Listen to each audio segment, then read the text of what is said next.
ಇದೇ north Indians ಚೆನ್ನೈನಲ್ಲಿ ಯಾಕ್ರಿ ಬಾಲ ಬಿಚ್ಚಲ್ಲ, ಅದು ಕೇರಳಕ್ಕೆ ಯಾಕೆ ಹೋಗಲ್ಲ, ಅಲ್ಲಿ ಕೆಲಸನೇ ಇಲ್ಲ, ಬರೀ ಬೆಂಗಳೂರಿನಲ್ಲಿ. ಅದರಲ್ಲೂ ಕೂಡ ಇಂಗ್ಲೀಷ್ ಮೀಡಿಯಾದವರು, Delhi based, Mumbai based English ಮೀಡಿಯಾದವರು ಕೂಡಲೇ ಇದನ್ನು ಪಿಕ್ ಮಾಡಿಬಿಟ್ಟು ಏನೋ ಅವ್ರ ಮೇಲೆ ದೌರ್ಜನ್ಯ ಆಗ್ತಿದೆ ಅಂತೇಳಿ ಹೇಳಿ ನೀವು ಯಾವಾಗಲೂ ಕೂಡ ಒಂಥರ ನಮ್ಮ ಕನ್ನಡಿಗರ ಮೇಲೆ ಗೂಬೆ ಕೂರಿಸುವಂಥ ಪ್ರಯತ್ನವನ್ನು ನೀವು ಮಾಡ್ತೀರಿ. ಫಸ್ಟ್ ಕ್ರಾಸ್ ಚೆಕ್ ಮಾಡ್ಕೊಳ್ಳಿ.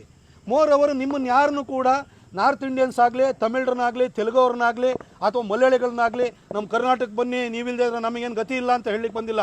ನೀವು ನಿಮ್ಮ ರಾಜ್ಯಗಳಲ್ಲಿ ಗತಿ ಇಲ್ದಲೇ ನಮ್ಮ ರಾಜ್ಯಕ್ಕೆ ಬಂದಿರೋರು. ನೀವು ಇಲ್ಲಿ ನೆಲೆ ಕಂಡ್ಕೊಳ್ಳೋಕ್ಕೆ ನೀವು ಬಂದಿರೋರು. ನಿಮ್ಮನ್ನೇನು ಕೈಕಾಲು ಹಿಡ್ಕೊಂಡು ನಾವು ಬಂದಿರಲ್ಲ.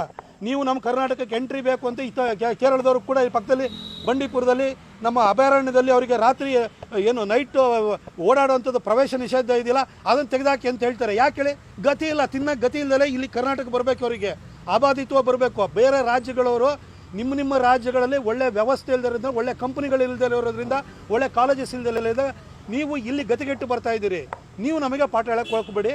ಕನ್ನಡಿಗರು ಸಾಫ್ಟಾಗಿರ್ತಾರೆ ಅಂತ ಹೇಳಿದ ಕೂಡಲೇ ನೀವು ಏನು ಬೇಕಾದ್ರೂ ಮಾಡ್ಬೋದು, ನಮ್ಮ ಮೇಲೆ ಸವಾರಿ ಮಾಡ್ಬೋದು ಅಂತೇಳಿ ಹೇಳಿದರೆ ನಾವು ಬಗ್ಗಲ್ಲ. ಇದಕ್ಕೆ ವಾಪಸ್ ಯಾವತ್ತು ಕನ್ನಡಿಗರು ತಿರುಗಿ ನಿಲ್ತಾರೆ ಆವತ್ತು ನಿಮಗೆ ಉಳಿಗಾಲ ಇರಲ್ಲ ಅನ್ನೋದು 1991-92ನಲ್ಲಿ ಕಾವೇರಿ ಗಲಾಟೆ ಆದಾಗ ತಮಿಳ್ನಾಡವರಿಗೆ ಅನುಭವಕ್ಕೆ ಬಂದಿತ್ತು.